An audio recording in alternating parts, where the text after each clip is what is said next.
বিকালের নাস্তায় সহজ আর মজাদার কিছু বানাতে চাইলে এভাবে এই রেসিপিটি ট্রাই করতে পারেন।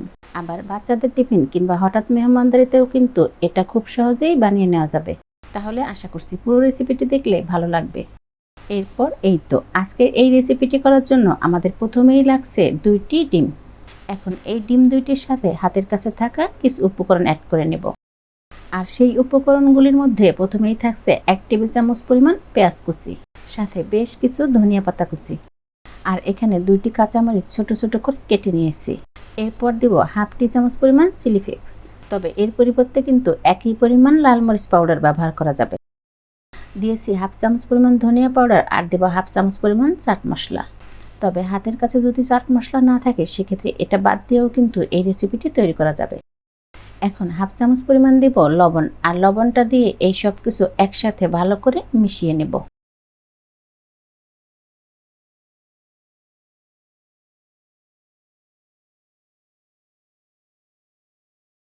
আর মেশানোর এই কাজটি কিন্তু খুব অল্প সময়ের মধ্যেই করে নেওয়া যায়। এই তো হয়ে গেছে। এখনই কিন্তু নাস্তাগুলি ভাজার জন্য ডিমের এই ব্যাটারটা রেডি। কেউ চাইলেই কিন্তু এই অবস্থাতে পাউরুটির সাথে এই মিশ্রণটা লাগিয়ে ভেজে নিতে পারেন। তবে এই পর্যায়ে আমি এতে অ্যাড করব 2 টেবিল চামচ পরিমাণ ময়দা।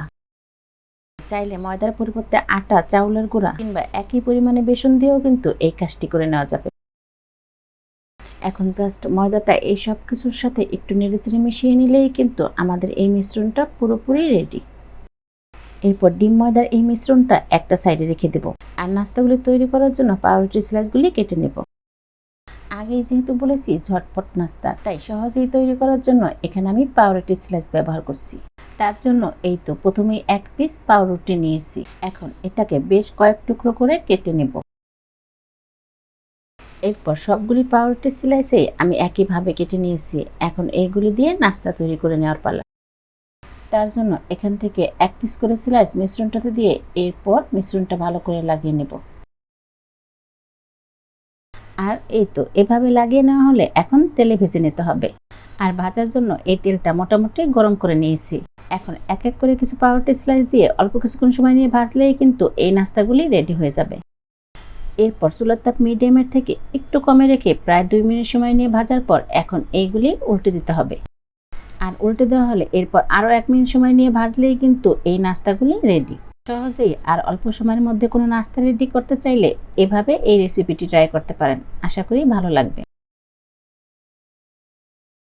এরপর 2টা সাইডে যখন একই রকম কালার চলে আসবে ওই পর্যায়ে ভালো করে তেল ঝরিয়ে তুলে নিতে হবে। তাহলে আশা করি আজকের এই সহজ নাস্তার রেসিপিটি আপনাদের কাছে ভালো লাগবে। আর আজকের মতো এই রেসিপিটি এখানেই শেষ করছি। সবাই অনেক বেশি ভালো থাকেন, নিরাপদে থাকেন। আল্লাহ হাফেজ।